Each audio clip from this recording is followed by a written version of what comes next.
if you're not going to say at this point until your book comes out what stories were blocked, can you say who blocked them or what shows at CBS blocked them? Well, the CBS Evening News was definitely a tough nut to crack the last couple of years. I mean, virtually, I can't think of, there may be a story or two. You know, it went from, no one expects all of their stories to be accepted, but there were times when all of mine were. But I couldn't even get 50% or 20% or 10%. You know, at some point there was just virtually nothing. And I would say the CBS Evening News was the biggest roadblock because that was the showcase broadcast that liked these kind of stories for many years that suddenly changed its appetite, in my opinion.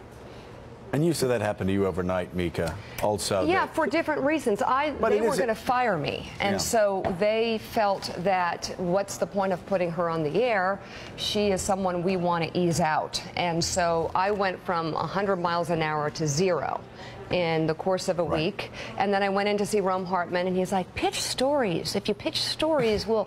And he didn't put anything on the air. Not one story. And then he pitched a story. Then they gave me a story that I didn't agree with, and I did it because I wanted to get on the air, and then I got reprimanded for...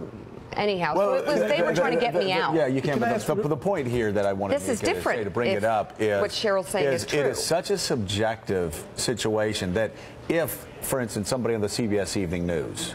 But that's one person who makes that decision. I know. That's not Jeff Fager. Is Jeff Fager not letting you on the air? No. It's, you know, there's a managing editor, a fishbowl, an executive producer, and senior producers, and the ones in New York collectively make those decisions. And we need to say also, you talked about you guys working together. We know, obviously, Chris Licht over there, who's a VP over there. Do you have a problem with Chris Licht? David Rhodes. Well, we all have problems with Chris Licht, but David Rhodes, who, by the way, they are. Well, I know them both. Neither one of them, just for people out there, they are not ideological lefties, and I will not reveal their politics. But I can't wait to read your book. But